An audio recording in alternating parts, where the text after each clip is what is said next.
So hello everyone, welcome back again to our YouTube channel Study with Shubham Sir Classes. ମୁଁ ଆଶା କରୁଛି ଆଜି ହଉଛି ଆମର କଣ ନା ଦଶମ ଶ୍ରେଣୀ ସଫଳତା ବେଚ୍ ର 2 ନମ୍ବର ଦ୍ୱିତୀୟ କ୍ଲାସ୍। या ପୂର୍ବରୁ ଆମର ଇଂଲିଶ କ୍ଲାସ୍ ହେଇଥିବ ତମମାନେ ଆଶା କରୁଛି ଦେଖିଥିବ। ଏବେ ଆମେ 2 ନମ୍ବର କ୍ଲାସ୍ ଯେହେତୁ ତମ ରୁଟିନ ଅନୁସାରେ କଣ ଅଛି ଇତିହାସ ଅଛି ତ ଆମେ ଇତିହାସ କିମ୍ବା ଭୂଗୋଳ ଥିଲେ ତ ପ୍ରଥମେ ଇତିହାସରୁ ଆରମ୍ଭ କରିବା ଠିକ ଅଛି। ଦଶମ ଶ୍ରେଣୀର ଇତିହାସର ପ୍ରଥମ ବିଷୟ ନାଁ କଣ ନା ଭାରତୀୟ ଜାତୀୟ ଆନ୍ଦୋଳନରେ ଗାନ୍ଧୀ ଯୁଗ ହେଲା। ଭାରତୀୟ ଜାତୀୟ ଆନ୍ଦୋଳନରେ ଗାନ୍ଧୀ ଯୁଗ।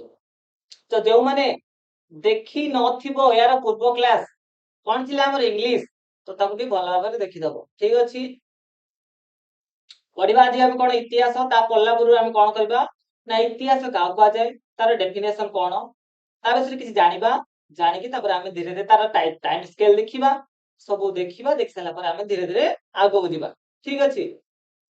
ପଢିବା ଠିକ ଅଛି। ତମମାନେ ଇତିହାସରୁ କଣ ଇତିହାସକୁ ନିଜ ହାତ ମୁଠାରେ କରିବାକୁ ଚାହୁଁଛ ତ ଠିକ ଅଛି। ମୁଁ ତମମାନଙ୍କ ସହିତ ଅଛି। ତମମାନଙ୍କୁ ଇତିହାସକୁ ସବୁ A to Z ସବୁ କଥା ମନେ ରଖି ପାରିବି କେମିତି ମୁଁ ତମକୁ ସେ ବାଟ କରିବି। କିନ୍ତୁ କଣ କରିବାର ଅଛି ଆମ ଏ ଚ୍ୟାନେଲକୁ ନିୟମିତ ଭାବରେ ଦେଖିବାର ଅଛି। ଚ୍ୟାନେଲକୁ ଲାଇକ୍ କମେଣ୍ଟ ସେୟାର ସବସ୍କ୍ରାଇବ କରିବାର ଅଛି ଠିକ ଅଛି। ତମର ଯେ ସାଙ୍ଗମାନେ ଥିବେ ସେମାନଙ୍କ ପାଖକୁ ମଧ୍ୟ ପଠେଇଦେବ। ତ ପଢିବା ଆଜି ପ୍ରଥମେ କଣ ଭାରତୀୟ ଜାତୀୟ ଆନ୍ଦୋଳନରେ ଗାନ୍ଧୀ ଯୁଗ ଠିକ ଅଛି। ଯିବା ଫାଷ୍ଟ ଇତିହାସ କଣ ତମାନେ କୁହ ଦେଖି ଇତିହାସ କଣ ନା ଇତିହାସ ହଉଛି ଇତିହାସ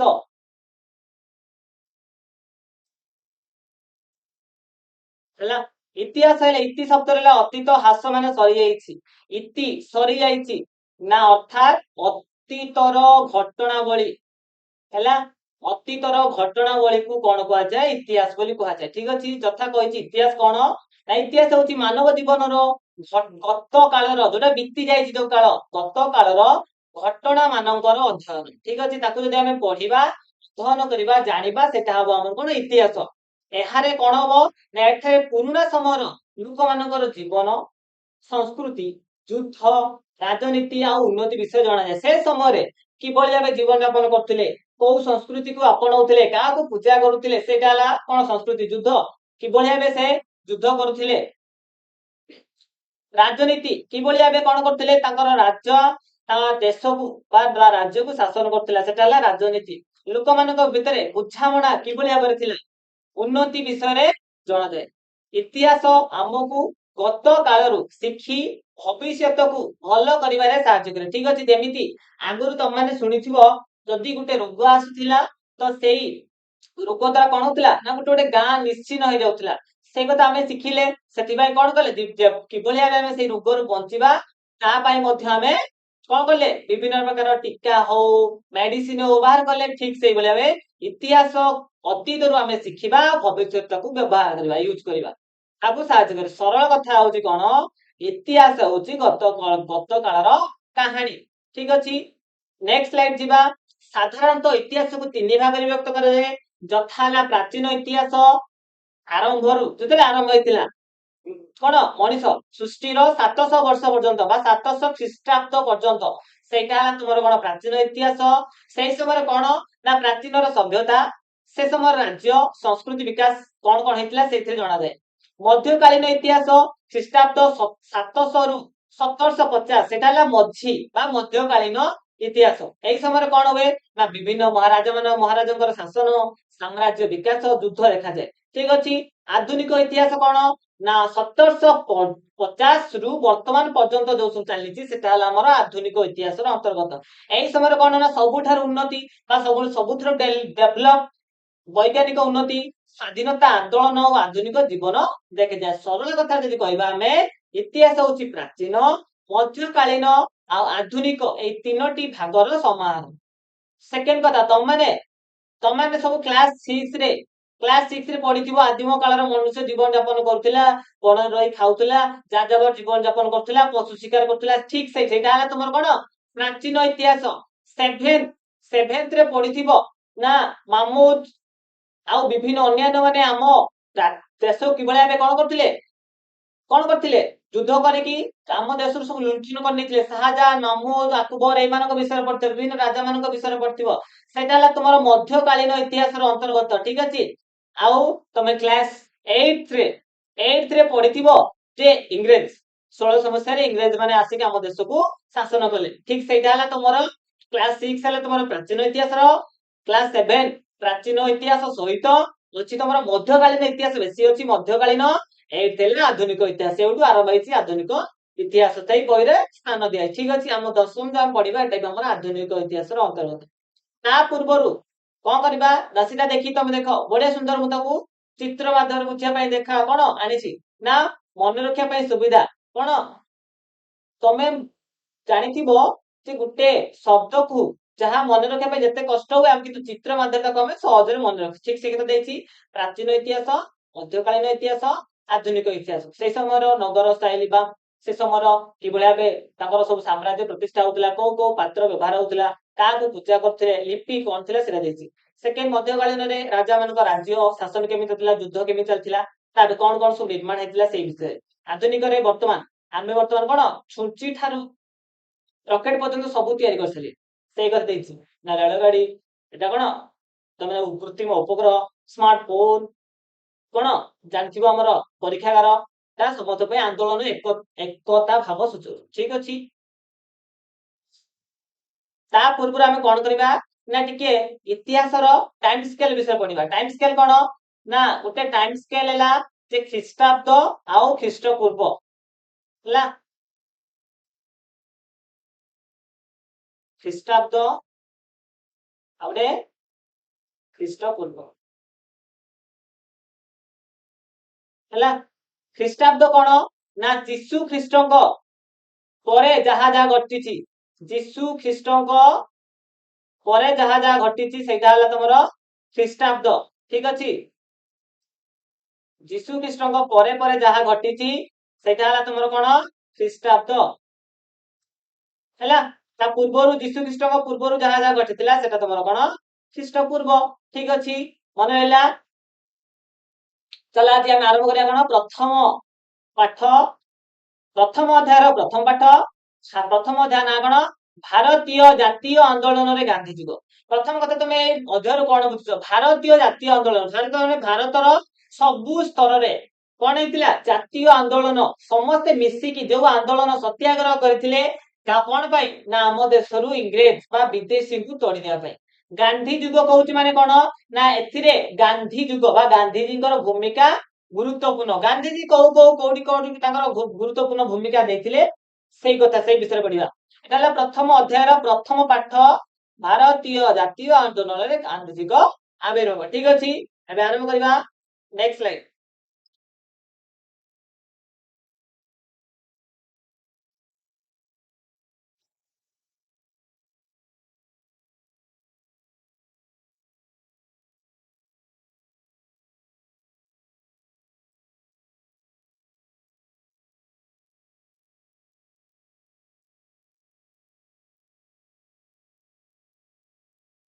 ଠିକ ଅଛି। ଦେଖ ପୃଥିବୀ ଇତିହାସ ପୃଷ୍ଠାରେ ଯେଉଁ କେତେକ ଏଟା ସବୁ ଗାନ୍ଧୀଜୀଙ୍କ ବିଷୟରେ ଲେଖା ହେଇଛି। ଯେଉଁ କେତେକ ଥିଲେ କଣ ମହାନ ବ୍ୟକ୍ତି ସତ୍ୟାଗ୍ରହ ଯେଉଁମାନେ ସାହାଯ୍ୟ କରିଥିଲେ ଆମକୁ ଆନ୍ଦୋଳନରେ ତାଙ୍କ ଭିତରୁ ମହାତ୍ମା ଗାନ୍ଧୀ ଅନ୍ୟତମ। ମହାତ୍ମା ଗାନ୍ଧୀଙ୍କ ପୁରା ନାଁ ଥିଲା କଣ ତାଙ୍କୁ କୁହାଯାଏ ଜାତିର ପିତା। ମହାତ୍ମା ଗାନ୍ଧୀଙ୍କ ପୁରା ନାଁ ଥିଲା କଣ ମୋହନ ଦାସ କରମଚାନ୍ଦ ଗାନ୍ଧୀ। ସେ 1869 ମସିହାରେ ଖ୍ରୀଷ୍ଟାବ୍ଦରେ ଅକ୍ଟୋବର 2 ତାରିଖରେ ଗୁଜୁରାଟର ପୋରବନ୍ଦର ନାମକ ସ୍ଥାନରେ ଜନ୍ମଗ୍ରହଣ କରିଥିଲେ। ସେ 1882 ଖ୍ରୀଷ୍ଟାବ୍ଦରେ ସେ କସ୍ତୁରବାଙ୍କୁ ବିବାହ କରିଥିଲେ। ସେତେବେଳେ ତାଙ୍କର ବୟସ କେତେ ଥିଲା 13 ବର୍ଷର ଥିଲେ ସେତେବେଳେ ସମୟରେ ସେ ବିବାହ କରିଥିଲେ। ଠିକ ଅଛି। ନେକ୍ସଟ ଯେତେବେଳେ ସେ ଧୀରେ ଧୀରେ ବଡ ହେଲା ପରେ 1888 ମସିହା ଅକ୍ଟୋବର ମାସରେ ଗାନ୍ଧୀଜୀ ବାରିଷ୍ଟରୀ ପଢିବା ପାଇଁ ଇଂଲଣ୍ଡ ଯାତ୍ରା କଲେ ବା ଯୋଉଟା ତମେ କହୁଛ ଲଣ୍ଡନ ହେଲା। ଇଂଲଣ୍ଡ ହେଲା କଣ ନା ଲଣ୍ଡନର ତାର ଗୋଟେ କ୍ୟାପିଟାଲ। ଠିକ ଅଛି। 1891 ଜୁନ ମାସରେ ଆଇନ ଶିକ୍ଷା ସମାପ୍ତ ପରେ ସେ ବାରିଷ୍ଟରୀ ଭାବରେ ରାଜକୋଟ ଯୋଉଟା କି ଗୁଜୁରାଟର ଆଉ ବମ୍ବେ ଯୋଉଟା ତମେ କଣ କହୁଛ ମୁମ୍ବାଇ ହେଲା ସେଠି ସେ ଆଇନର ବ୍ୟବସାୟ କଲେ। ଠିକ ଅଛି। ତାହେଲେ ସେ ବାରିଷ୍ଟରୀ ଅର୍ଥ ହେଲେ ସେ କିଛି ଆଇନ ଜ୍ଞାନ ଶିଖିବା ପାଇଁ ଯାଇଥିଲେ କୋଉଠି ନା ଦକ୍ଷିଣ ଲଣ୍ଡନ ଯାଇଥିଲେ, ସେଠୁ ଶିଖି ଆସିଲେ। ଆସିଲା ପରେ ନିଜେ ନିଜ ଜନ୍ମ ମାଟିରେ କିଛି ଦିନ ଆଇନ ବ୍ୟବସାୟ କଲେ। ତାପରେ କଣ ହେଇଛି ନା ଦାଦା ଅବଦୁଲ୍ଲା ନାମକ ଜଣେ ଭାରତୀୟ ମୁସଲମାନ ବ୍ୟବସାୟୀ ତାଙ୍କର ଓକିଲ ରୂପେ ମକଦ୍ଦମା ଲଢିବା ପାଇଁ ସେ ଦକ୍ଷିଣ ଆଫ୍ରିକାର ନାଟାଲ ନାମକ ସ୍ଥାନକୁ ଯାତ୍ରା କରିଥିଲେ ବା ଯାଇଥିଲେ ହେଲା। ଯେହେତୁ ଇଏ ଆଇନ ବିଷୟରେ କିଛି ଜାଣିଛନ୍ତି, ଦାଦା ଅବଦୁଲ୍ଲା ନାମକ ଜଣେ ଭାରତୀୟ ଲୋକ, ସିଏ ତାଙ୍କର କଣ ଅନୁକ୍ରମ ବା ତାଙ୍କର ନିମନ୍ତ୍ରଣ କ୍ରମେ ଇଏ ଯାଇଛନ୍ତି ତାଙ୍କର ମକଦ୍ଦମା ଲଢିବା ପାଇଁ କୋଉଠିକି, ଦକ୍ଷିଣ ଆଫ୍ରିକାର ନାଟାଲ ନାମକ ସ୍ଥାନକୁ। ଠିକ ଅଛି, ତାହେଲେ ପ୍ରଥମେ ଜନ୍ମ ହେଲେ 1869, 1882ରେ ବିବାହ 13 ବର୍ଷ, ତାପରେ 1888ରେ ବାରିଷ୍ଟରୀ ପଢିବା ପାଇଁ ଇଂଲଣ୍ଡ ଯାତ୍ରା, ତାପରେ 1891ରେ ସେ କଣ କରିଛନ୍ତି, ଆଇନ ଶିକ୍ଷା ସମାପ୍ତି ପରେ ଆସିଛନ୍ତି ଆଇନର କିଛି ଜ୍ଞାନ ନେଇକି ସେ କଣ କରିବେ, ଆଇନ ବ୍ୟବସାୟ କରିବେ କରିଛନ୍ତି। ଠିକ ଅଛି, ଏବେ ସେ ଦକ୍ଷିଣ ଆଫ୍ରିକା ଯାଇଛନ୍ତି, କିଏ, ଗାନ୍ଧିଜୀ। ଦକ୍ଷିଣ ଆଫ୍ରିକା ତ ଯାଇଛନ୍ତି, ଦକ୍ଷିଣ ଆଫ୍ରିକାରେ ବହୁତ ସମସ୍ୟା କଣ ନା ସେଠାରେ ଶ୍ଵେତାଙ୍ଗ, ଶ୍ଵେତାଙ୍ଗ ଶବ୍ଦଟା ଶ୍ଵେତ ଶବ୍ଦର ଥିଲା ଧଳା ହେଲା। ସାଧାରଣତଃ ତମେ ଜାଣିଥିବ ଇଂରେଜ ମାନେ କଣ ଥିଲେ, ଟିକେ ଗୋରା ବା ଧଳା ରଙ୍ଗର।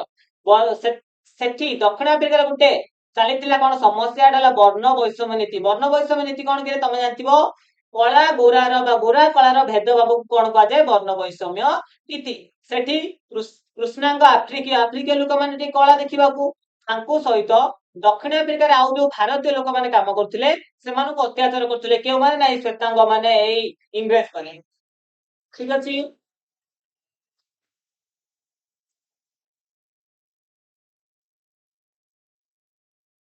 ତାହେଲେ ସେଠାରେ ଶ୍ଵେତାଙ୍ଗ ମାନେ କଣ କରୁଥିଲେ, ଆଫ୍ରିକୀୟ ଆଉ ଭାରତୀୟ ଲୋକମାନଙ୍କୁ ଅତ୍ୟାଚାର କରୁଥିଲେ।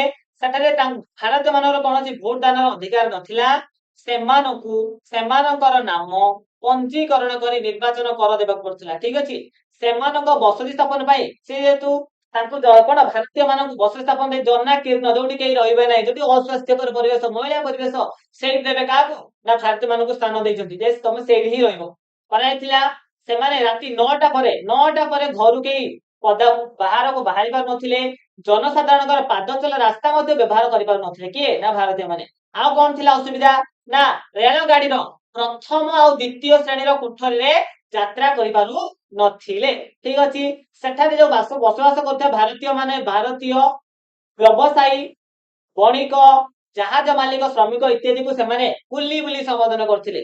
କୁଲି ମାନେ ଯେମିତି ମୂଲିଆ, ଚାକର, ଯୋଉ ଆମେ କହୁଥିଲେ ସେଇ କଥା ବୋଲି ସମ୍ବୋଧନ କରୁଥିଲେ, କିଏ ନା ଶ୍ଵେତାଙ୍ଗ ମାନେ ବୋଲି ସମ୍ବୋଧନ କରୁଥିଲେ, ନିଜ ଦୃଶ୍ୟ ଦେଖୁଥିଲେ। ଠିକ ଅଛି, ଗାନ୍ଧିଜୀଙ୍କୁ କଚେରୀ ଭିତରେ ପଗଡି କାଢିବାକୁ କୁହାଯାଇଥିଲା। ଥରେ ସେ ରାତିରେ 9ଟାରେ ପାଦ ଚଲା ରାସ୍ତାରେ ଯାଉଥିବା ବେଳେ ପୁଲିସର ଶିକାର ହେଇଥିଲେ। କୌଣସି ହୋଟେଲ ମଧ୍ୟ ତାଙ୍କୁ ସ୍ଥାନ କଣ ରହିବା ପାଇଁ କୋଠରୀ ଦେବା ପାଇଁ ମନା କରିଦେଇଥିଲା। ଏଇଟା ଥିଲା ଗାନ୍ଧିଜୀ ଦକ୍ଷିଣ ଆଫ୍ରିକା ଗଲା ପରେ ସମସ୍ୟା ହେଲା। ଦେଖୁଛନ୍ତି ସବୁ ସମସ୍ୟା କଣ ହେଇଛି। ସେ ଦିନେ କଣ କରିଛନ୍ତି ନା ରେଳଗାଡିର ପ୍ରଥମ କୋଠରୀ ରେ ଯାତ୍ରା କରୁଛନ୍ତି, କିଏ ନା କିଏ ଗାନ୍ଧିଜୀ ଯାତ୍ରା କରୁଛନ୍ତି। କି ସେଠାରେ ଥିବା ସେଇ ଯାତ୍ରା କରୁଥିବା ସମୟରେ କିଛି ଶ୍ଵେତାଙ୍ଗ ସହଯାତ୍ରୀଙ୍କ ଅଭିଯୋଗ କ୍ରମେ ଶ୍ଵେତାଙ୍ଗ କହିଲେ ନା ଆମେ ଗୋରା, ସେ କଳା ଲୋକଟା ଏଠି ଆସି ବସି ପାରିବନି, ଏଇଭଳିଆ କଣ ନାନା ଧିକାର କଲା ପରେ ଅଭିଯୋଗ କଲେ କାହା ପାଖରେ, ନା ସେଇ ଷ୍ଟେସନ ମାଷ୍ଟର। ସେ ଶେଷରେ କଣ ହେଲା ପରିଣତି, ନା ଗୋଟିଏ ଷ୍ଟେସନରେ ରେଳ ଗାଡିର ଗାର୍ଡ ଓ ପୋଲିସଙ୍କ ଦ୍ଵାରା ଗାଁକୁ ଗାନ୍ଧିଜୀଙ୍କୁ ଜିନିଷ ପତ୍ର ସହ ଉକ୍ତ ରେଳ କୋଠରୀରୁ ଠେଲି ବାହାର କରାଯାଇଥିଲା। ତାମାନେ କୋଉ ପ୍ରକାରର ଦେଖ ତାଙ୍କର ମାନବିକତା, ତାଙ୍କୁ ଠେଲି ବାହାର କରିଦେଲେ କାହାକୁ, ନା ଗାନ୍ଧିଜୀ। ଠିକ ଅଛି, ଆଉ କଣ କଣ କରିଥିଲେ, ଆଉ କଣ କଣ ସମସ୍ୟା ସେଠି ହେଇଥିଲା, ନା ଯେହେତୁ ଶ୍ଵେତାଙ୍ଗ ମାନେ ଦେଖିଲେ ଏଇଭଳିଆ ସବୁ ହଇରାଣ କରୁଛନ୍ତି, ଗାନ୍ଧିଜୀ ବି ସେଇ ସମସ୍ୟାର ସମ୍ମୁଖୀନ ହେଲେ। ଗାନ୍ଧିଜୀଙ୍କ ମନ ବିଦ୍ରୋହୀ ହେଲା। ବିଦ୍ରୋହୀ ମାନେ କହିଲେ ଆମେ କଣ କରିବୁ, ନା ନା ଆମେ ତାଙ୍କ କଥା ମାନିବୁ ନାହିଁ, ଆଉ ସହିପାରିବୁ ନାହିଁ। ବିଦ୍ରୋହୀ ଉଠିଲା, ତେଣୁ ସେ କଣ କଲେ ନା ସେଠାରେ ଥିବା ଭାରତୀୟ ମାନଙ୍କୁ ଏକତ୍ରିତ କରି ରାଜନୈତିକ ସଚେତନତା ପାଇଁ ଗୋଟେ ଗଠନ କଲେ, ଗୋଟେ କଣ ରାଜନୈତିକ ଅନୁଷ୍ଠାନ, ତା ନାଁ ଦେଲେ ନାଟାଲ ଭାରତୀୟ କଂଗ୍ରେସ। କେତେ ମସିହାରେ, ନା 1894। ଠିକ ଅଛି, 1891ରେ ଯାଇଥିଲେ କୋଉଠିକି ଦେଖ, ହଁ ଏଇଠି 1891ରେ ଜୁନ ମାସରେ ଆଇନ ଶିକ୍ଷା ସମାପ୍ତି ପରେ ସେ ରାଜକୋଟ ଆସିଲେ। ରାଜକୋଟ ପରେ ସେ 1800 ଯାଇଥିବେ 92 କି 93 ମସିହାରେ ଯାଇଛନ୍ତି। ତାପରେ 94ରେ ନାଟାଲ ଭାରତୀୟ କଂଗ୍ରେସ ନାମର ଗୋଟିଏ ରାଜନୈତିକ ଅନୁଷ୍ଠାନ ଗଠନ କଲେ। ତା କାରଣ କଣ, ନା ସମସ୍ତଙ୍କୁ ଜନସାଧାରଣଙ୍କୁ ଅବଗତ କରିବା ପାଇଁ କାହା ବିରୁଦ୍ଧରେ, ନା ଶ୍ଵେତାଙ୍ଗ ମାନଙ୍କ ବିରୁଦ୍ଧରେ, ଯାହା ଦ୍ୱାରା ସେମାନେ କଣ ହେବେ ନା ତାଙ୍କଠାରୁ କଣ ତାଙ୍କ ଯୋଉ ଅତ୍ୟାଚାରରୁ ଆମେ କେମିତି ବଞ୍ଚିକି ରହିବୁ। ଆଉ କଣ କଲେ ନା ଯେହେତୁ ସମସ୍ତଙ୍କ ସେତେବେଳେ ସମୟରେ କଣ ସ୍ମାର୍ଟ, ଆଜିକାଲି ତମେ ତ କଣ ଯାହା ଟିକେ ହେଲା ବେଳକୁ ସ୍ମାର୍ଟଫୋନ ୟୁଜ କର, ଜାଣିଦଉଛ, ଇଣ୍ଟରନେଟ, ନେଟ, ଲାପଟପ ସବୁ ବ୍ୟବହାର କରୁଛ। ଏବେ ଟିଭି, କିନ୍ତୁ ସେତେବେଳେ ସମୟର କୌଣସି ନଥିଲା। ସେତେବେଳେ ସମୟର କଣ ଖବର କାଗଜ, ପତ୍ରିକା, ଏଇଥିରୁ ପଢିକି ସବୁ କଥା ଜାଣୁଥିଲେ। ତ ସେତେବେଳେ କଣ କଲେ ଗାନ୍ଧିଜୀ ଇଣ୍ଡିଆନ ଓପିନିୟନ ନାମକ ଏକ ସମ୍ବାଦ ପତ୍ରିକା ପ୍ରକାଶ କଲେ। ମନେ ରଖିବ, ଇଣ୍ଡିଆନ ଓପିନିୟନ କାହା ଦ୍ୱାରା ରଚିତ ନା ଗାନ୍ଧିଜୀଙ୍କ ଦ୍ୱାରା ଲିଖିତ ସମ୍ବାଦ ପତ୍ରିକା। କଣ ପାଇଁ କରିଥିଲେ ନା ଇଂରେଜ ମାନଙ୍କ ବିରୋଧରେ ସଂଗ୍ରାମ କରିବା ନିମନ୍ତେ ଜନସାଧାରଣଙ୍କୁ ନେତୃତ୍ୱ ନେଲେ। ଠିକ ଅଛି। ଏଇ ସଂଗ୍ରାମ ସମୟରେ ସେ ଗୋଟେ ଅସ୍ତ୍ର, ତମେ ଯେମିତି କହୁଛ ଅସ୍ତ୍ର କଣ କିରେ, ଏମିତି କହୁଛ, ମହାଦେବଙ୍କର ଅସ୍ତ୍ର ହେଲା ତ୍ରିଶୂଳ, ଭଗବାନ ବିଷ୍ଣୁଙ୍କର ଅସ୍ତ୍ର ହେଲା କଣ ସୁଦର୍ଶନ ଚକ୍ର। ସେ ସାଙ୍ଗେ ଛାଡିଦେବେ କଣ ଦୁନିଆ, ଯାହାକୁ ତାଙ୍କ ଇଚ୍ଛା, ଯାହାକୁ କାଟିବା କଥା ସୁଦର୍ଶନ ଚକ୍ର କାଟି ଛିନବିନ କରି ପକେଇବେ। ଠିକ ସେଇଭଳି ଗାନ୍ଧିଜୀ ଗୋଟେ ଅସ୍ତ୍ର, କଣ ସେ ଅସ୍ତ୍ର, ସତ୍ୟ ଆଉ ଅହିଂସା, ହିଂସା କରିବା ନାହିଁ, ସବୁବେଳେ ସତ୍ୟ କହିବା। ନୂତନ ଆଧାରିତ ଅସ୍ତ୍ର ହେଲା ସତ୍ୟାଗ୍ରହ। ତମେ ମନେ ରଖିବ, ଗାନ୍ଧିଜୀଙ୍କ ଅସ୍ତ୍ର ନାଁ କଣ ଥିଲା, ସତ୍ୟାଗ୍ରହ। ସେ ଗୋଟେ ଅସ୍ତ୍ର ବ୍ୟବହାର କରିଥିଲେ ଯୋଉଟା କି ସତ୍ୟ ଆଉ ଅହିଂସା ଉପରେ ଆଧାରିତ। ଆକ୍ଚୁଆଲ ସତ୍ୟାଗ୍ରହର ମିନିଂ କଣ, ସତ୍ୟ ପ୍ରତି ଆଗ୍ରହ ଇଜ ଇକ୍ୱାଲ ଟୁ ସତ୍ୟାଗ୍ରହ। ଠିକ ଅଛି। 1894 ନାଟାଲ ଜାତୀୟ କଂଗ୍ରେସ ଗଠନ ହେଲା। ତାପରେ ସେଥିରେ ସେ ସତ୍ୟାଗ୍ରହର ଅସ୍ତ୍ରର ପରିବର୍ତ୍ତନ କଲେ। 1906 ଖ୍ରୀଷ୍ଟାବ୍ଦରେ ଯେତେବେଳେ ଗାନ୍ଧିଜୀ ଦକ୍ଷିଣ ଆଫ୍ରିକାର ସରକାର ଏକ ଆଇନ ପ୍ରଣୟନ କରି ପ୍ରତ୍ୟେକ ଭାରତୀୟଙ୍କୁ ନିଜର ଆଙ୍ଗୁଳି ଛାପ ମାନେ କଣ କିରେ ନା ସବୁବେଳେ ନିଜ ଡକୁମେଣ୍ଟ କଣ କରିବା, ଧରିକି ବୁଲିବା। ଠିକ ଅଛି। ତାଙ୍କୁ କହିଲା ଯେ ସବୁବେଳେ ନିଜର ଡକୁମେଣ୍ଟକୁ ଧରିକି ବୁଲିବା, ପଞ୍ଜୀକୃତ ପ୍ରମାଣ ପତ୍ର ସବୁକୁ ନିଜ ସବୁ ସମୟରେ ବହନ କରିବାକୁ ବାଧ୍ୟତାମୂଳକ କଲେ। ଆମେ ଯୋଉଠି ଯାଉଛନ୍ତି ସବୁବେଳେ କଣ ଆମ ଆଧାର କାର୍ଡ, ପାନ କାର୍ଡ ଧରି ଯାଉଛନ୍ତି, ଧରି ଯାଉନାହାନ୍ତି। କିନ୍ତୁ ସେତେବେଳେ ସମୟ କହିଲେ ଯେ ତମେ କିଏ, ତମର ପରିଚୟ କଣ ନା ତମେ ସବୁବେଳେ ଧରିକି ବୁଲିବ। କାହା କହିଲେ ନା ସେତକ ମାନେ ଦକ୍ଷିଣ ଆଫ୍ରିକାର ଯୋଉ ଭାରତୀୟ ମାନେ ରହୁଥିଲେ ତାଙ୍କୁ ବାଧ୍ୟ କଲେ ତମେ ତମର ସେଇ ଯୋଉ କଣ ଡକୁମେଣ୍ଟ ଗୁଡିକ, ପ୍ରମାଣ ପତ୍ରକୁ ସବୁବେଳେ ତମ ସହିତ ଧରିକି ବୁଲିବ, ଯୋଉଟା କି ଅସମ୍ଭବ କଥା। ଗାନ୍ଧିଜୀ ସେଇ ଆଇନକୁ ମଧ୍ୟ ବିରୋଧ କଲେ ଆଉ ଆନ୍ଦୋଳନ କଲେ। ଏଇ ଆନ୍ଦୋଳନରେ ପ୍ରଥମେ ସେ ଯୋଉ ସତ୍ୟାଗ୍ରହ କରିଥିଲେ ଅସ୍ତ୍ର, ସେଥିରେ ପ୍ରୟୋଗ କଲେ। 1906 ସେପ୍ଟେମ୍ବର 11ରେ ଜୋହାନ୍ସବର୍ଗର ଅମ୍ପେୟାର ଥିଏଟରରେ ଅନୁଷ୍ଠିତ ଏକ ସାଧାରଣ ସଭାରେ ଉପସ୍ଥିତ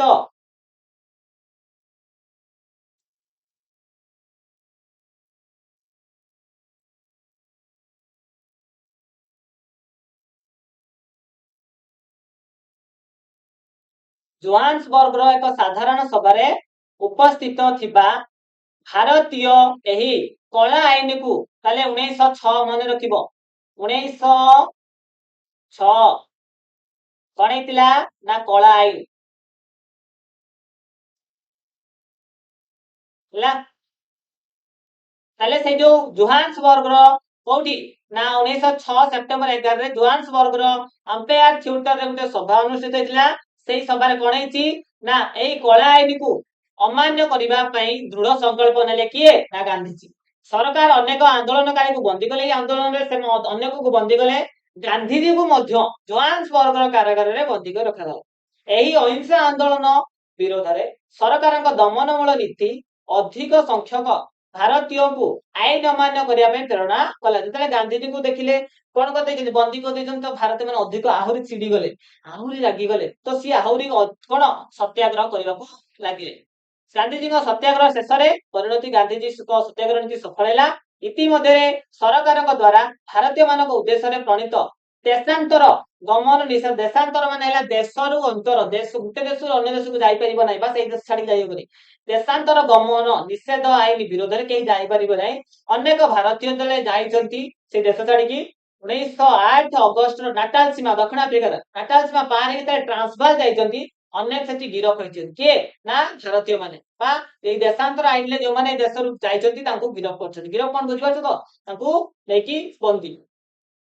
ସେଇ ବର୍ଷ ଅକ୍ଟୋବରରେ ଗାନ୍ଧିଜୀଙ୍କୁ ମଧ୍ୟ ବନ୍ଦୀ କରାଗଲା। କୋଉଠି ନା 1908 ଅଗଷ୍ଟ ଅକ୍ଟୋବରରେ ଗାନ୍ଧିଜୀଙ୍କୁ ମଧ୍ୟ କଣ ବନ୍ଦୀ କରାଗଲା।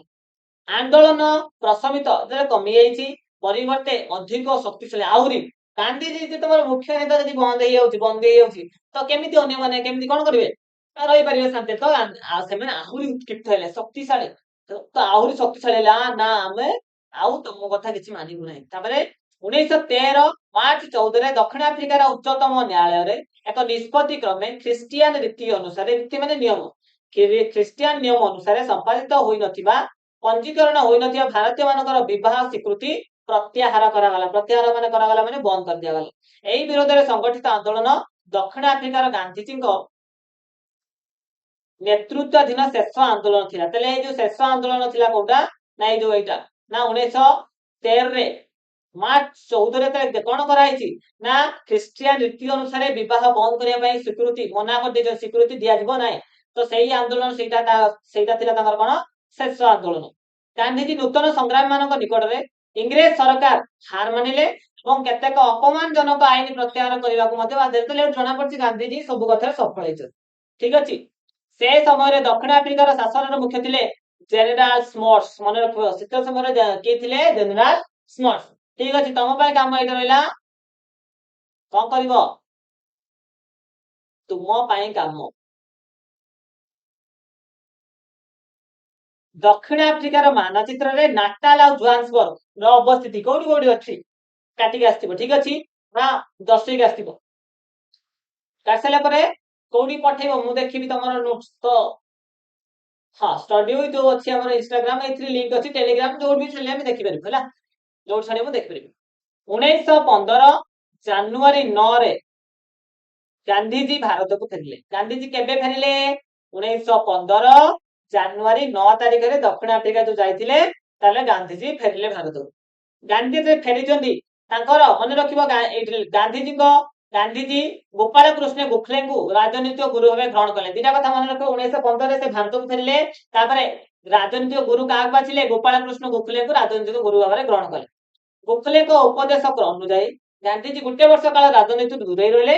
ତାପରେ ସେ ବିଭିନ୍ନ ସ୍ଥାନ ଭ୍ରମଣ କରି ଲୋକମାନଙ୍କ ରାଜନୈତିକ ଅବସ୍ଥା ମନୋଭାବ ଲକ୍ଷ୍ୟ କରିଥିଲେ। କାରଣ ଖାଲି ଆମେ ହଠାତ୍ କିନା ଆସିକି ଯେ କଣ ଆମେ ରାଜନୈତିକ ବା ରାଜନୀତିରେ ମିଶିଯିବା, ଲୋକମାନଙ୍କୁ ଅବଗତ କରିବା, ସେମିତି ଜାଣି ହବନି। ଆଗରୁ ଲୋକମାନଙ୍କର ମନୋଭାବ କଣ ତାକୁ ବୁଝିବା, ବୁଝି ସାରିଲା ପରେ ଆମେ କଣ କରିବା, ତାକୁ ଆମେ ନୀତି ନିୟମରେ ବଦଳାଇବା। ଠିକ ଅଛି।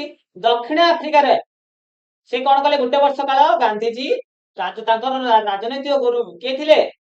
ଗୋପାଳ କୃଷ୍ଣ ଗୋଖଲେ। ତାଙ୍କ ନିୟମ ଅନୁସାରେ ଗୋଟେ ବର୍ଷ ଦୂରେଇ ରହିଲେ ରାଜନୀତିରୁ, ତାପରେ ବିଭିନ୍ନ ସ୍ଥାନ ଭ୍ରମଣ କଲେ। ସେ ଗୋଟେ ବର୍ଷ ଦେଖିଲେ ଲୋକମାନେ କୋଉଠି କିଭଳି ତାଙ୍କର ମନୋଭାବ କଣ ତାକୁ ଦେଖିଲେ। ଦେଖି ସାରିଲା ପରେ ତାପରେ ତାଙ୍କ ନୀତି ପ୍ରଣୟନ କରିବେ ଆଉ। ଗାନ୍ଧିଜୀ ଦକ୍ଷିଣ ଆଫ୍ରିକାରେ ତାଙ୍କର ଯୋଉ ମହାନ ନୀତି, ଏଇ ଯୋଉ ସତ୍ୟାଗ୍ରହ ଯେ କରିକି ଯୋଉ ସବୁ କଥାରେ ସଫଳ ହେଇଛନ୍ତି, ତାଙ୍କୁ ମହାତ୍ମା ଆଖ୍ୟା କିଏ ଦେଇଛନ୍ତି? ରବୀନ୍ଦ୍ରନାଥ ଠାକୁର। ମନେ ରଖିବ, ଗୋଟେ କଣ ତମେ ଜାଣିଥିବ ବିଶ୍ୱକବି ରବୀନ୍ଦ୍ରନାଥ ଠାକୁର ଗାନ୍ଧିଜୀଙ୍କୁ ମହାତ୍ମା ଆଖ୍ୟା ପ୍ରଦାନ କରିଥିଲେ। ଆମେ କହୁଛନ୍ତି ମହାତ୍ମା ଗାନ୍ଧୀ, ସେ ଯୋଉ ମହାତ୍ମା ଆଖ୍ୟା କିଏ ଦେଇଥିଲେ? ରବୀନ୍ଦ୍ରନାଥ ଠାକୁର। ବଢିଆ କ୍ୱେଶ୍ଚନ। ଠିକ ଅଛି, ଏବେ ଯିବା ପରବର୍ତ୍ତୀ। ତାପରେ 1915 ଆସିଲେ। 1916 ସେ କଣ କରିଛନ୍ତି? ଗୋଟେ ସାବରମତୀ ଆଶ୍ରମ ବା ସାବରମତୀ ନଦୀ କୂଳରେ ଏକ ଆଶ୍ରମ ପ୍ରତିଷ୍ଠା କରିଛନ୍ତି ଅହମ୍ମଦାବାଦ। କୋଉଠି ନା ଗୁଜୁରାଟର। ସେ କଣ ପାଇଁ କରିଛନ୍ତି ପ୍ରତିଷ୍ଠା କରି? ସେ ଦେଶବାସୀଙ୍କୁ ସତ୍ୟ, ଅହିଂସା, ନିଷ୍ଠା ଓ ନିର୍ଭୀକତାର ପଥ ପ୍ରଦର୍ଶନ କରିଛନ୍ତି। କିଏ ନା ଗାନ୍ଧୀ। ଠିକ ଅଛି। 1915 ଆସିଲେ, ତାପରେ 16 ଗୋଟେ ବର୍ଷର ବୁଲାବୁଲି କରିକି ତାପରେ 16 କଣ କରିଛନ୍ତି? ସାବରମତୀ ନଦୀ କୂଳରେ ଅହମ୍ମଦାବାଦରେ ଗୋଟିଏ ଆଶ୍ରମ ପ୍ରତିଷ୍ଠା କରିଛନ୍ତି ଦେଶବାସୀଙ୍କୁ ପଥ ପ୍ରଦର୍ଶନ କରିବା ପାଇଁ। ଗାନ୍ଧିଜୀଙ୍କ ମତରେ ସତ୍ୟାଗ୍ରହର ଅର୍ଥ ଭୀରୁତା ନୁହଁ। ସତ୍ୟାଗ୍ରହ ହେଉଛି ସତ୍ୟ ପ୍ରତି ଆଗ୍ରହ, ଏକ ଶାନ୍ତିପୂର୍ଣ୍ଣ ଆନ୍ଦୋଳନ। ଠିକ ଅଛି। ତାପରେ 1917 ଗାନ୍ଧିଜୀ 1917 ଇଂରେଜ ଉପନିବେଶ। ପ୍ରଥମ କଥା, ଉପନିବେଶ କଣ ନା ବିଦେଶସ୍ଥ ଆବାସ। ଉପନିବେଶ ଶବ୍ଦର ଅର୍ଥ କଣ ମନେ ରଖିବ? ଉପନିବେଶ ଶବ୍ଦର ଅର୍ଥ ହେଲା ବିଦେଶସ୍ଥ ଆବାସ।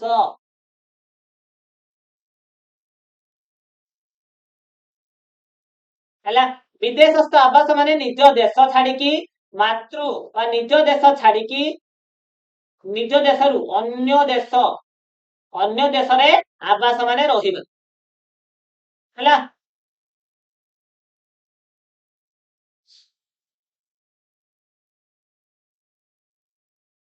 ତାହେଲେ 1917 ଇଂରେଜ ଉପନିବେଶ, ଇଂରେଜ ମାନେ ଯୋଉ ଆସିକି ଆମ ରହୁଥିଲେ ଆମ ଭାରତରେ, ସେଟା ଯୋଉଠି ରହୁଥିଲେ, ଉପନିବେଶ ପାଇଁ ଭାରତୀୟ ମାନଙ୍କୁ ନିଯୁକ୍ତି ବନ୍ଦ ନ କଲେ ସରକାରଙ୍କ ବିରୋଧରେ ସତ୍ୟାଗ୍ରହ ଆରମ୍ଭ କରିବା ପାଇଁ ଧମକ ଦେଇ ଗାନ୍ଧିଜୀ ଏଇ ନିଯୁକ୍ତି ବନ୍ଦ କରିବାରେ ସଫଳ ହୋଇଥିଲେ। ତାହେଲେ କହିଲେ ଯଦି ଆମ ଭାରତୀୟ ମାନଙ୍କୁ ତମେ ଆଉ ତମ କାମରେ ସାହାଯ୍ୟ କରିବା ପାଇଁ ଆଉ ନିଯୁକ୍ତି ଦବ ନାହିଁ ଆମ ଭାରତୀୟ ମାନଙ୍କୁ। କିଏ? ଗାନ୍ଧିଜୀ ଏ କଥା କହିଲେ। ଠିକ ଅଛି, କହିସାରିଲା ପରେ ତାପରେ ଯଦି ନ କଲ ତାହେଲେ ଆମେ କଣ କରିବୁ ନା ସତ୍ୟାଗ୍ରହ କରିବୁ ବୋଲି ଗାନ୍ଧୀ ଧମକ ଦେଇଥିଲେ। ଫଳରେ ସଫଳ ହେଲେ। ପ୍ରାରମ୍ଭିକ ତାହେଲେ ମନେ ରଖିବ 1917ରେ କଣ ହେଇଥିଲା? 1917ରେ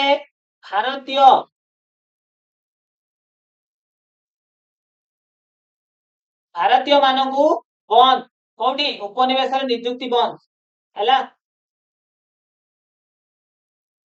ନିଯୁକ୍ତି ବନ୍ଦ କରିଦିଆଗଲା କୋଉଠି? ନା ଉପନିବେଶ ଯୋଉ ଇଂରେଜ ମାନେ ଆସିକି ରହୁଥିଲେ। ପ୍ରାରମ୍ଭିକ ସ୍ତରରେ ଭାରତରେ ତାଙ୍କ ଦ୍ୱାରା ସଂଗଠିତ କେତେକ ଆନ୍ଦୋଳନର ସଫଳତା ତାଙ୍କର ପ୍ରସିଦ୍ଧି ଆଣିଥିଲା। ଗାନ୍ଧିଜୀ କଣ କଲେ? ବିଭିନ୍ନ ସ୍ଥାନରେ ତାପରେ ବିଭିନ୍ନ ପ୍ରକାର ଆନ୍ଦୋଳନ ହେଇଛି, ସେ ଆନ୍ଦୋଳନ ତାଙ୍କର ସଫଳ ମଧ୍ୟ ହେଇଛି। ଧୀରେ ଧୀରେ ଗାନ୍ଧିଜୀ ପରିଚିତ ହେବାକୁ ଲାଗିଲେ ଦେଶରେ। ଠିକ ଅଛି, ଏବେ ଦେଖିବା ପ୍ରଥମ ଆନ୍ଦୋଳନ ଗାନ୍ଧିଜୀଙ୍କ ଦ୍ୱାରା ସଂଗଠିତ ପ୍ରଥମ ଆନ୍ଦୋଳନ ନା କଣ? ଚମ୍ପାରଣ ଆନ୍ଦୋଳନ ହେଲା। ଚମ୍ପାରଣ କୋଉଠି? ନା ବିହାର। କୋଉଠି? ବିହାର ହେଲା। ବିହାରର ଗୋଟେ ଜିଲ୍ଲା ନାଁ ହେଲା ଚମ୍ପାରଣ। ଠିକ ଅଛି, ମନେ ରଖିବ ଗାନ୍ଧିଜୀଙ୍କ ଦ୍ୱାରା ସଂଗଠିତ ପ୍ରଥମ ଆନ୍ଦୋଳନ ନାଁ କଣ ଥିଲା? ଚମ୍ପାରଣ ଆନ୍ଦୋଳନ। ଏଠି କଣ ହେଇଛି ସମସ୍ତେ ଶୁଣ। ଏଠି କଣ ହେଇଛି ନା ଗାନ୍ଧିଜୀ ଜଣେ ଯାଇଛନ୍ତି କୋଉଠି? ନା ରାଜକୁମାର ଶୁକ୍ଳ ଗୋଟେ ତାଙ୍କର ବା ତାଙ୍କର କଣ ଆଗ୍ରହ କ୍ରମେ ତାଙ୍କୁ ଡାକିଛନ୍ତି ଗାନ୍ଧିଜୀଙ୍କୁ। କଣ ପାଇଁ? ଚମ୍ପାରଣ ଜିଲ୍ଲାରେ ଚାଷୀ ମାନଙ୍କର ସମସ୍ୟାକୁ ସମାଧାନ କରିବା ପାଇଁ। ସେ ବିଷୟରେ ପଢିବା। ନା ବିହାରର ଚମ୍ପାରଣ ଜିଲ୍ଲାରେ ଚାଷୀ ମାନଙ୍କର ଜମିରୁ 20 ଭାଗରୁ 3 ଭାଗ ହେଲା। 20 ଭାଗରୁ 3 ଭାଗ ମାନେ ବୁଝିପାରୁଥିବ 20 ଭାଗରୁ 3 ଭାଗ 3 ବିଭକ୍ତ 20 ମାନେ 20 ଭାଗ ଯଦି ଗୋଟେ ଚାଷ ଜମି ହୁଏ, ଚାଷ ଜମିର 20 ଭାଗ କରିବା ହେଲା। 20 ଭାଗରୁ 3 ଭାଗ ଅଞ୍ଚଳ, 3 ଭାଗ ଅଞ୍ଚଳ ଏତିକି ହେଲା। 3 ଭାଗ ଅଞ୍ଚଳରେ କଣ କରାହବ? ନା ନୀଳ ଚାଷ ଗୋଟେ ଚାଷ ଥିଲା, ତା ନାଁ ହେଲା ନୀଳ। ନୀଳ ଚାଷ ପାଇଁ ସେ କଥା ଲେଖା ହେଇଛି ନା 20 ଭାଗରୁ 3 ଭାଗ ଅଞ୍ଚଳରେ ନୀଳ ଉତ୍ପାଦନ କରିବା ପାଇଁ ଇଂରେଜ ବୃକ୍ଷରୋପଣକାରୀ ମାନଙ୍କ ଦ୍ୱାରା ବାଧ୍ୟ କରାଯାଇ ସେମାନଙ୍କ ଦ୍ୱାରା ନିର୍ଦ୍ଧାରିତ ଦରରେ ତାକୁ ବିକ୍ରୟ କରିବାକୁ ପଡୁଥିଲା। ତାମାନେ ଗୋଟେ ଚାଷ ତା ନାଁ ଥିଲା ନୀଳ। ଯେ ତାଙ୍କୁ ବିହାରର ସବୁ ଲୋକମାନଙ୍କୁ ଯୋଉମାନେ ଚାଷ ଜମି ଥିଲା ତାଙ୍କୁ ଆଗଲା ତମ ଚାଷ ଜମିର 20 ଭାଗରୁ 3 ଭାଗ ତମେ ବାଧ୍ୟ ଏଇ ନୀଳ ଚାଷ କରିବା ପାଇଁ। ଆଉ ସେଟା ଆମ ଦରରେ ଆମେ ଯୋଉ ନିର୍ଦ୍ଧାରିତ ଦର ଦବୁ ତାକୁ ତମେ ସେଇ ଅନୁସାରେ ବିକ୍ରି କରିବ। ଠିକ ହଉଥିଲା। ଏହାକୁ କୁହାଯାଏ 3 କାଠିଆ ବ୍ୟବସ୍ଥା। ମନେ ରହିଲା? ବଢିଆ କ୍ୱେଶ୍ଚନ। 3 କାଠିଆ ବ୍ୟବସ୍ଥା କଣ? ନା ବିହାରର ଚମ୍ପାରଣ ଜିଲ୍ଲାରେ ଚାଷୀ ମାନଙ୍କୁ 20 ଭାଗରୁ 3 ଭାଗ ଅଞ୍ଚଳରେ ନୀଳ ଚାଷ କରିବା ପାଇଁ ଇଂରେଜ ବୃକ୍ଷରୋପଣ ଦ୍ୱାରା ବାଧ୍ୟ କରାଯାଉଥିଲା। ଆଉ ସେମାନଙ୍କ ନିର୍ଦ୍ଧାରିତ ଦରରେ ମଧ୍ୟ ବିକ୍ରି କରିବାକୁ ପଡୁଥିଲା। ଏହାକୁ 3 କାଠିଆ ବ୍ୟବସ୍ଥା କୁହାଯାଉଥିଲା। ଠିକ ଅଛି। ପରବର୍ତ୍ତୀ ସମୟରେ ନୀଳର ଚାହିଦା ହ୍ରାସ ପାଇବାରୁ ନୀଳ ଚାଷ ବାଧ୍ୟତାମୂଳକ ନ କରିବା ପାଇଁ ଜମିର ଭଡା ବୃଦ୍ଧି କରାଗଲା ଓ ଅନେକ ବେଆଇନ ଟିକସ ଲଗାଗଲା। ଯେତେବେଳେ ଦେଖିଲା ତାପରେ ନୀଳ ଚାଷ ଆଉ କଣ ଆଉ ମାର୍କେଟରେ ଆଉ ତାର ଆଦୃତ ନାହିଁ, ତ ସେଠୁ ବନ୍ଦ କରିଦେଲେ। ବାଧ୍ୟତାମୂଳକ ନ କଲେ କିନ୍ତୁ ଆଉ କଣ କଲେ? ନା ବେଆଇନ ଟିକସ ମନ ଇଚ୍ଛା ତାଙ୍କର ଟ୍ୟାକ୍ସ ଲଗେଇଦେଲେ, ଆଦାୟ କରିବା ଲାଗିଲେ। କିଏ? ନା ଇଂରେଜ ମାନେ।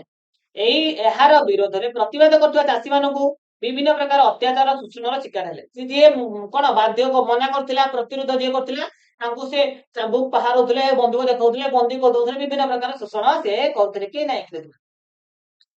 ଏଇଟା ରାଜକୁମାର ଶୁକ୍ଳ ମୁଁ କହୁଥିଲି। ରାଜକୁମାର ଶୁକ୍ଳଙ୍କ ନାମକ ଜଣେ ସ୍ଥାନୀୟ ବାସିନ୍ଦାଙ୍କ ନିମନ୍ତ୍ରଣ କ୍ରମେ, ସ୍ଥାନୀୟ ବାସିନ୍ଦା ମାନେ ସେ ହେଲେ ବିହାରର ଜଣେ ଲୋକ।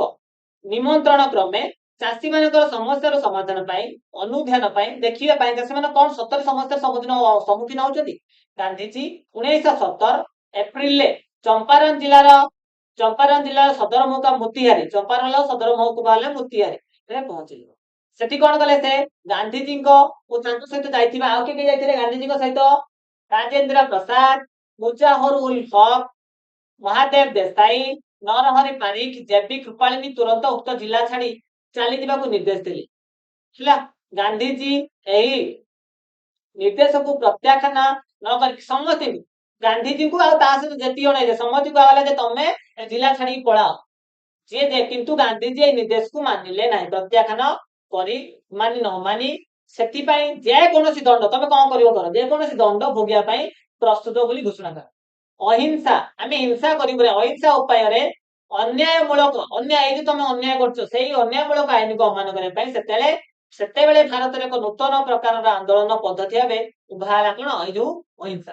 କଣ ଦେଖିବା ତାପରେ ଦେଖ ଶେଷରେ ସରକାର ଗାନ୍ଧିଜୀଙ୍କୁ ଚମ୍ପାରଣ ଚାଷୀ ମାନଙ୍କର ସମସ୍ୟା ଗୁଡିକ ଅନୁଧ୍ୟାନ କରିବା ପାଇଁ ଅନୁମତି ଦେଲେ ଏବଂ ଏଇ ବିଷୟରେ ସରକାର ଏଇଠି ସରକାର ହାର ମାନିଲେ ଏଇ ବିଷୟରେ ସରକାରଙ୍କ ଦ୍ଵାରା ଗଠିତ କମିଟିରେ ଗାନ୍ଧିଜୀଙ୍କୁ ଏକ ସଦସ୍ୟ ଭାବେ ଅନ୍ତର୍ଭୁକ୍ତ କଲେ। ତମ ଗୋଟେ ଆଣିଛି ଦେଖିବ ଡାଇଗ୍ରାମ ଦେଖ ହେଲା ଦେଖ ଇଂରେଜ ଲୋକ ଗାନ୍ଧିଜୀ ତାଙ୍କ ପାଖାପାଖି ଆଉ ସେ ଥିଲେ ରାଜେନ୍ଦ୍ର ପ୍ରସାଦ ରାଜକୁମାର ଶୁକ୍ଳ ବି ଥିବେ ହେଲା ସେ କଣ କଲେ ତାଙ୍କ କମିଟିରେ ବସିକି ସବୁ ଚିଠା ଲେଖା ସବୁ ହିସାବ କଲେ ହିସାବ କରିସାରିଲା ପରେ ଯାହା ହେଇଥିବ ଦେଖିବା ଆଉ ତାଙ୍କ ଦ୍ଵାରା ତାହେଲେ ଗାନ୍ଧିଜୀଙ୍କୁ ସେଇ କମିଟିର ସଦସ୍ୟ କରିଦେଲେ ସେଇ ଯୋଉ କମିଟି ବସିଲା ତାର ସଦସ୍ୟ ଅନ୍ତର୍ଭୁକ୍ତ କଲେ ଗାନ୍ଧିଜୀ ନିଜେ ଅନୁସନ୍ଧାନ କଲେ ଯେ କଣ ହଁ ସତରେ ଚାଷୀ ମାନଙ୍କ କଣ କଣ ଶୋଷଣ ହେଇଛନ୍ତି ଇଂରେଜ ମାଲିକ ଶୋଷଣରୁ ରକ୍ଷା କରିବା ନିମନ୍ତେ ଆନ୍ଦୋଳନ କରିକି ସଫଳ ହେଲେ ତିନିକାଠିଆ ବ୍ୟବସ୍ଥାର ଉଚ୍ଛେଦ ଘଟିଛି ନୀଳ ଉତ୍ପାଦନ ବନ୍ଦ ହେଲା ଇଂରେଜ ମାଲିକ ଦ୍ଵାରା ବେଆଇନ ଭାବେ ଆଦାୟ କରୁଥିବା ଅର୍ଥର ଶତକଡା 25 ଭାଗ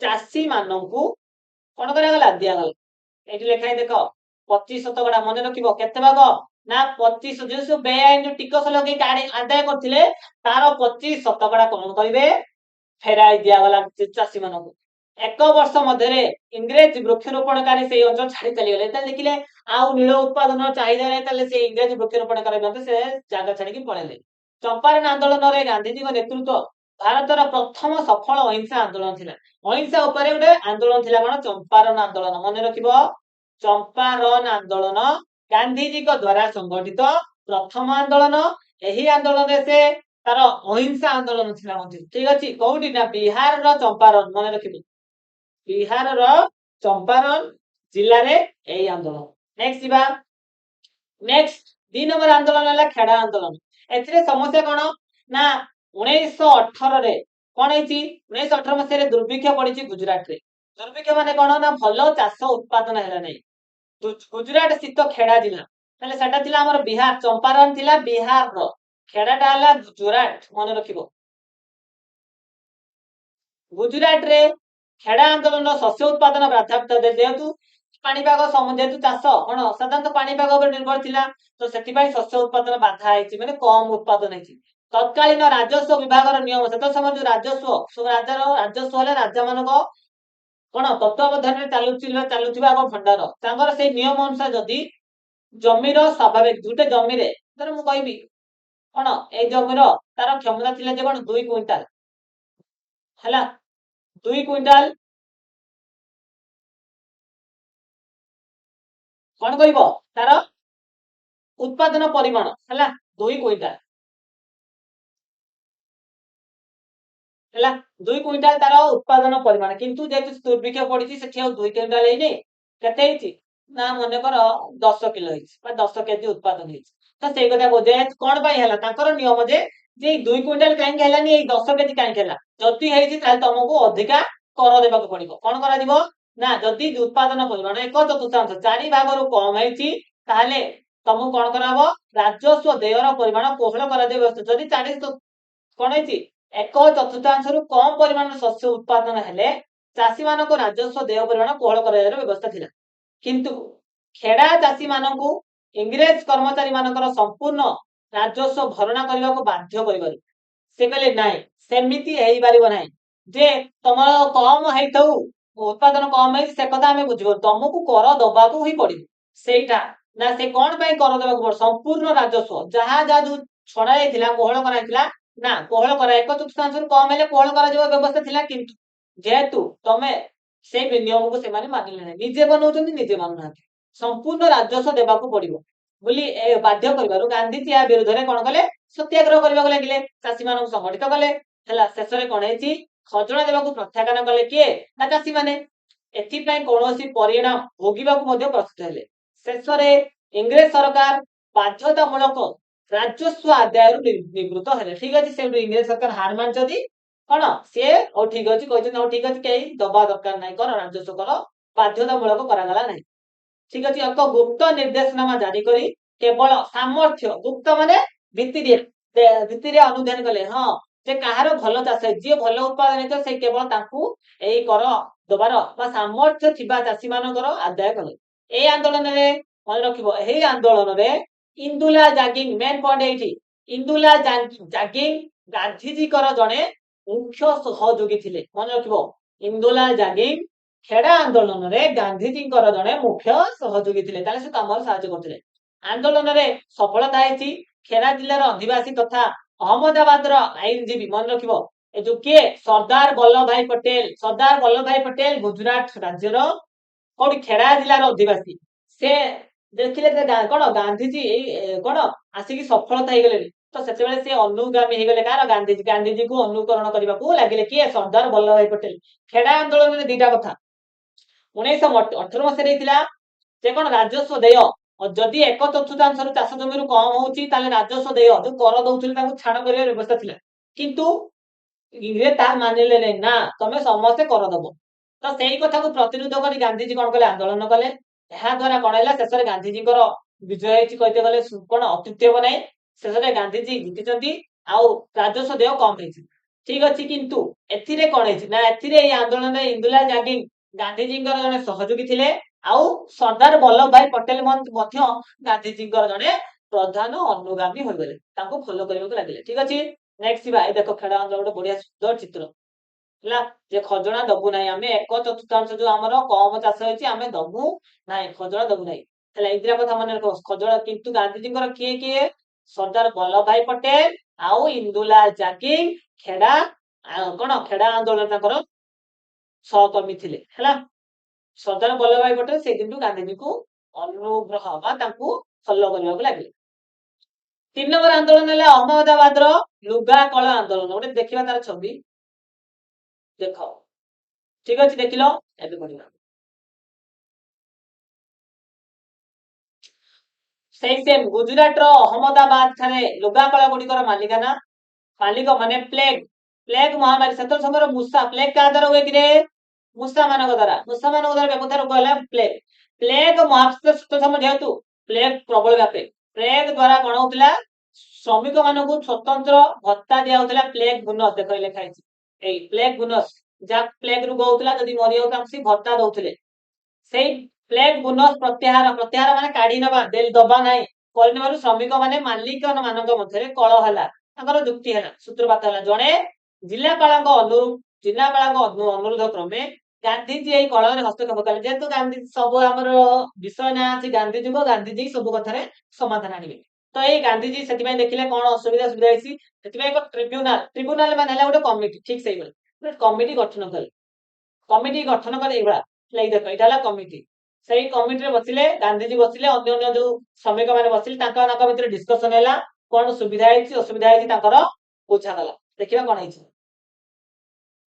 ଟ୍ରିବ୍ୟୁନାଲ ଗଠନ କରିକି ଟ୍ରିବ୍ୟୁନାଲ ନିଯୁକ୍ତ କରି ତାହାର ନିଷ୍ପତ୍ତିକୁ ଗ୍ରହଣ କରିବାକୁ ଉଭୟ ପକ୍ଷକୁ ରାଜି କରାଇଥିଲେ।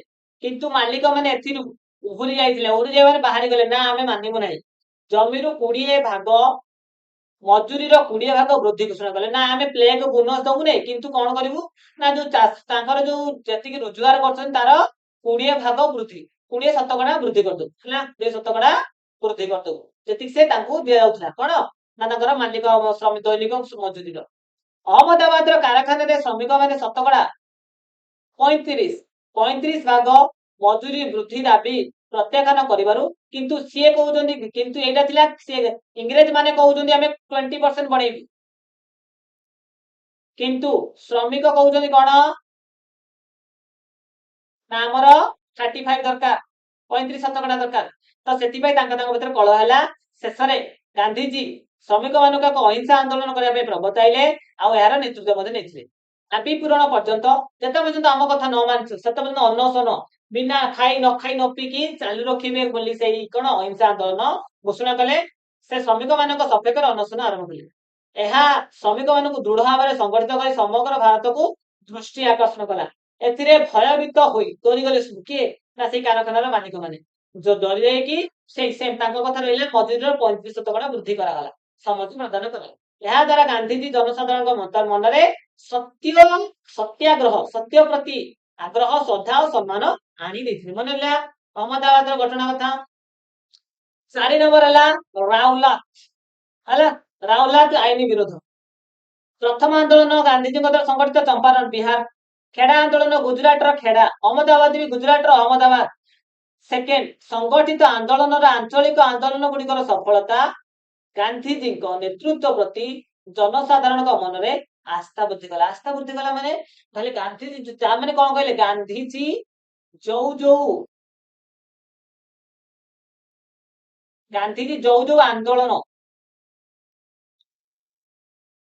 ଆନ୍ଦୋଳନରେ ଭାଗ ନଉଛନ୍ତି ସେଟା କଣ ହଉଛି, ସଫଳ ହଉଛି।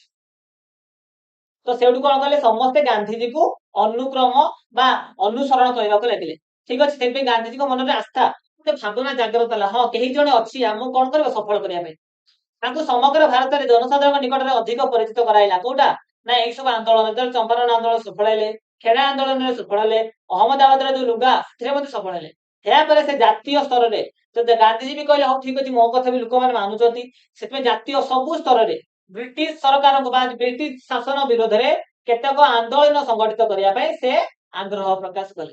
1919 ଖ୍ରୀଷ୍ଟାବ୍ଦରେ ଇଂରେଜ ସରକାରଙ୍କ ଦ୍ୱାରା ପ୍ରଣୀତ ରାଉଲାତ ଆଇନ ବିରୋଧୀ ଆନ୍ଦୋଳନ ଥିଲା ଗାନ୍ଧୀଜୀଙ୍କର ପ୍ରଥମ ଜାତୀୟ ସ୍ତର ଆନ୍ଦୋଳନ। ମନେ ରଖିବ, ପ୍ରଥମ ଜାତୀୟ ସ୍ତର ଆନ୍ଦୋଳନ।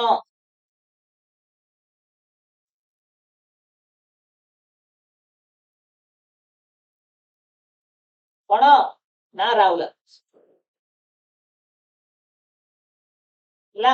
ରାଉଲାତ ଆଇନ ହେଲା ପ୍ରଥମ ଜାତୀୟ ସ୍ତର, ସବୁ ଲୋକ। କେତେ ମସିହା, 1919 ମସିହାରେ ଆହୁରି ଆମର ବହୁତ ଦୁଃଖଦ ଘଟଣା ଘଟିଥିଲା, ଦେଖିବା। ଦେଖ ଏଟା ସେଇ ରାଉଲାତ ଆଇନ, କଣ ଦେଖିବା ତାର କାହାଣୀ। ପ୍ରଥମ ବିଶ୍ୱଯୁଦ୍ଧ କେବେ ଆରମ୍ଭ ହେଇଥିଲା କିରେ, ନା 1914ରେ ଆରମ୍ଭ ହେଇଥିଲା, ସରିଥିଲା 1918। ପ୍ରଥମ ବିଶ୍ୱଯୁଦ୍ଧ ପରେ ଭାରତ କଣ କରିଥିଲା, ଇଂରେଜ ଓ ମିତ୍ର ଶକ୍ତିଙ୍କୁ ବହୁ ଭାବରେ ସାହାଯ୍ୟ କରିଥିଲା। କଣ ପାଇଁ ସାହାଯ୍ୟ କରିଥିଲା, ଭାରତୀୟ ମାନଙ୍କର ଆଶା ଥିଲା ଯେ ଯୁଦ୍ଧ ପରେ ଇଂରେଜ ସରକାର ଆଉ ଭାରତର ରାଜନୈତିକ ଦାବି ଗୁଡିକୁ ପୂରଣ କରିବେ, କିନ୍ତୁ ସେମାନେ ନିରସ୍ତ ହେଲେ। କିଏ, ଭାରତ ମାନେ ନିରସ୍ତ ହେଲେ। ଇଂରେଜ ସରକାରଙ୍କ ଭାରତରେ ବିଦ୍ରୋହ ବିପ୍ଳବାତ୍ମକ କାର୍ଯ୍ୟକଳାପକୁ ଦମନ କରିବା ପାଇଁ ବିଚାରପତି ରାଉଲାତ ଅଧ୍ୟକ୍ଷତାରେ ଗୋଟେ କମିଟି ଗଠନ କରାଗଲା।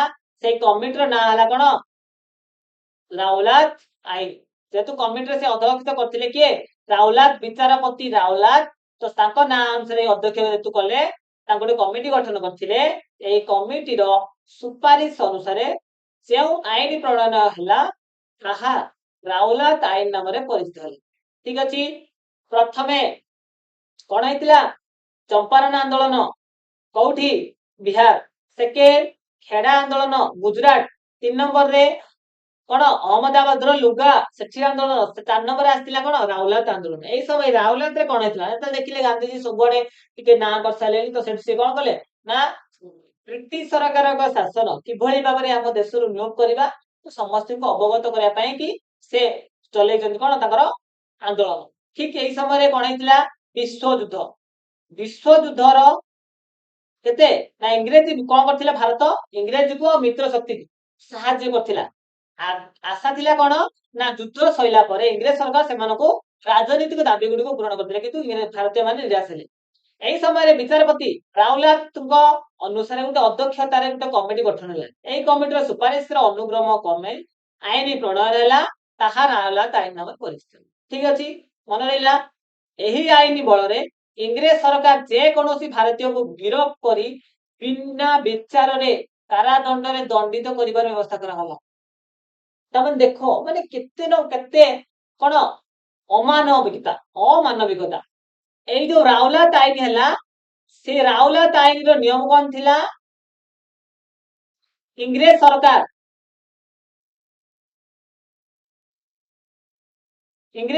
ଯେ ଯାହାକୁ ବି ବିନା କାରଣ ବିନା ଦଣ୍ଡିତ କରିଦବା, ମାନେ ଏଟା ମାନେ କୋଉ ଭଳିଆ ଅତ୍ୟାଚାର କହିଲେ, ଗିରଫ କରିଦବା ଭାରତୀୟ ମାନଙ୍କୁ, ଗିରଫ କରିବା ମାନେ ଏତେ ଅତ୍ୟାଚାର କରିଥିଲେ, ଆଉ କାରାଦଣ୍ଡରେ ଦଣ୍ଡିତ କରିପାରିବେ, ତାର କୌଣସି ନୀତି ନିୟମ ନାହିଁ।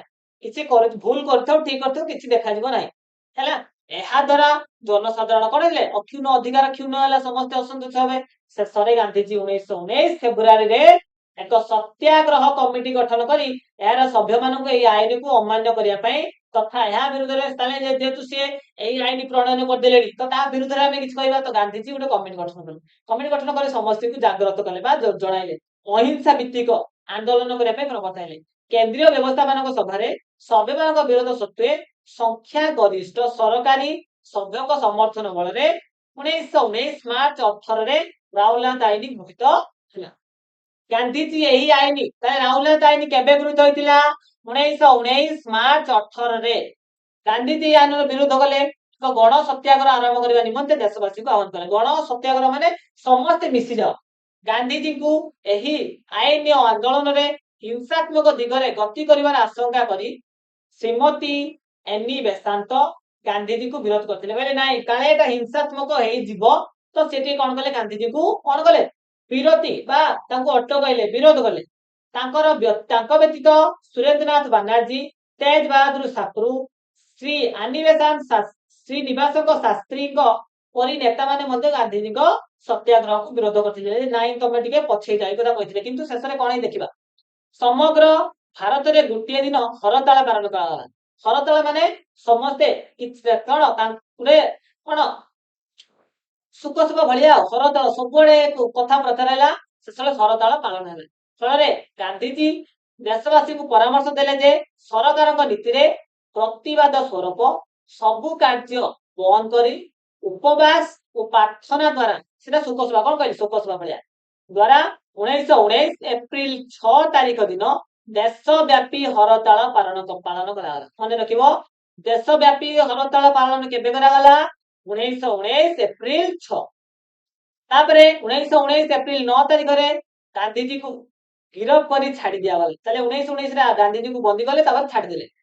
ଗାନ୍ଧୀଜୀଙ୍କ ଗିରଫ ସମ୍ବାଦରେ ଦେଶର ବିଭିନ୍ନ ସ୍ଥାନରେ ଜନସାଧାରଣଙ୍କୁ ଗଣ୍ଡଗୋଳ କରିବା ପାଇଁ ଉତ୍ତେଜିତ ହେଲା। ତମେ ଦେଖିଥିବ, ତମେ ତ ସାଙ୍ଗମାନେ ଥିବ, ଯେତେବେଳେ ତମେ ସ୍କୁଲରେ ଫ୍ରେଣ୍ଡ ଥିବ, ସାଙ୍ଗମାନେ ଅଛ, କେତେ ଜଣ? 4-5 ଜଣ ଅଛ।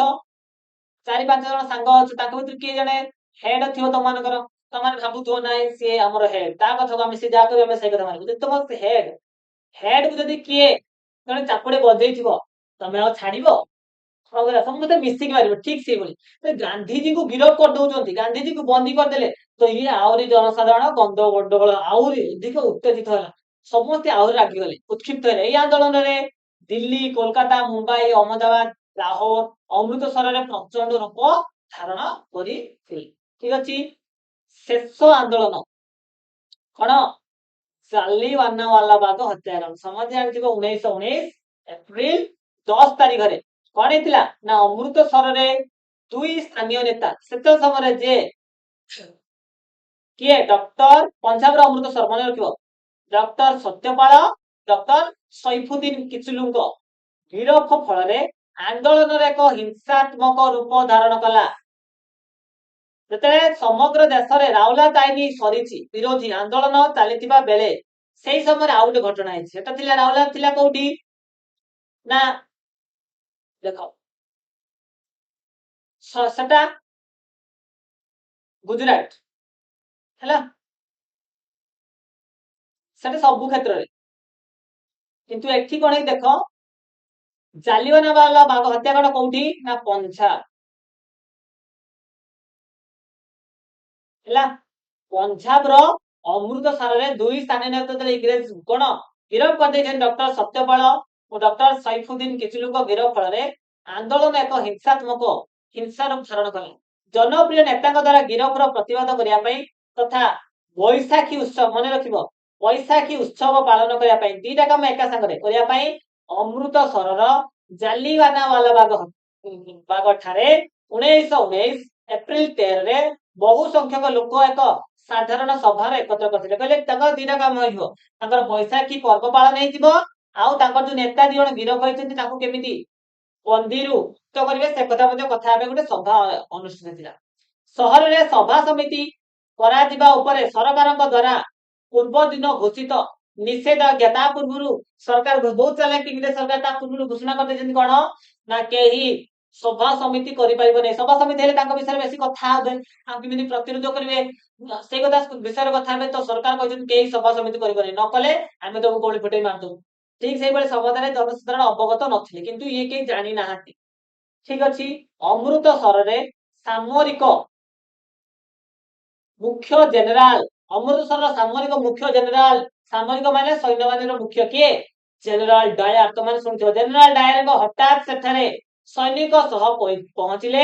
ସଭାସ୍ଥଳରେ ଅତର୍କିତ ବିନା ଅତର୍କିତ ମାନେ କେହି ଜାଣିନାହାନ୍ତି, କିଛି ବି କହିନାହାନ୍ତି କାହାକୁ, ଅତର୍କିତ ବିନା ସତର୍କ ସୂଚନାରେ ନିରସ୍ତ୍ର ଓ ନିରୀହ ଲୋକମାନଙ୍କ ଉପରୁ ଗୁଳି ବର୍ଷଣ କଲେ। ଗୁଳି ବର୍ଷଣ ଦ୍ୱାରା କଣ ହେଲା?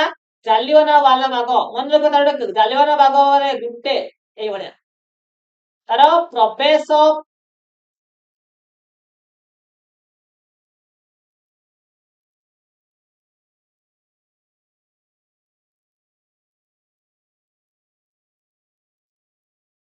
ଏଇ ବାଟେ ହିଁ ଏଣ୍ଟ୍ରି, ଏଇ ବାଟେ ହିଁ ଏକ୍ସିଟ୍।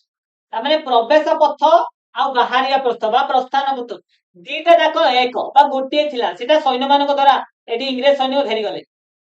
ତ ଇଂରେଜ ସୈନ୍ୟ ଘେରିଗଲେ ବନ୍ଧୁକ ଧରିକି। ତ ତା ଭିତରକୁ ଇଂରେଜ ସୈନ୍ୟ ପଶିଗଲେ, ଯାଇକି କଣ କଲେ? ବନ୍ଧୁକରେ ସବୁ ଆକ୍ରମଣ କରିଦେଲେ। ଠିକ ଅଛି, ସୈନ୍ୟମାନଙ୍କ ଦ୍ୱାରା ଆବଦ୍ଧ ହୋଇଥିବା ଲୋକମାନେ ଆଉ ବାହାରକୁ ଯାଇପାରିଲେ ନାହିଁ। ଫଳରେ ଅନେକ ଲୋକ ପ୍ରାଣ ହରାଇଲେ ଆଉ ଆହତ ହେଲେ। ସରକାରୀ ହିସାବ ଅନୁଯାୟୀ ମୃତକଙ୍କ ସଂଖ୍ୟା ପ୍ରାୟ 379 ଓ ଆହତଙ୍କ ସଂଖ୍ୟା ପ୍ରାୟ 1200 ହୋଇଥିବା ବେଳେ ଗାନ୍ଧୀଜୀଙ୍କ ନିର୍ଦ୍ଦେଶରେ ହୋଇଥିବା ତଦନ୍ତ ଅନୁଯାୟୀ ଏହି ସଂଖ୍ୟା ଯଥାକ୍ରମେ 1200 ମାନେ ମୃତ୍ୟୁ ଓ 3600 ଥିଲା କଣ ଆହତ। ଏଇ ଘଟଣାଟି ଜାଲିଆନାୱାଲା ବାଗ ହତ୍ୟାକାଣ୍ଡ ନାମରେ ପରିଚିତ ବା ଖ୍ୟାତ, ତମେ ସବୁ ଜାଣିଥିବ। ଠିକ ଅଛି, ତାହେଲେ କଣ ହେଲା? ଜନସାଧାରଣଙ୍କର ଅହିଂସା ଆନ୍ଦୋଳନ ବା ସତ୍ୟାଗ୍ରହ ପାଇଁ ସେ ପର୍ଯ୍ୟନ୍ତ ସମ୍ପୂର୍ଣ୍ଣ ରୂପେ ସମର୍ଥ ହୋଇ ନଥିବା ଉପଲବ୍ଧି କରି ଗାନ୍ଧୀଜୀ 1900 କେତେ ମସିହା? 1919 ଏପ୍ରିଲ 18 এটা 1919 ହେଲା।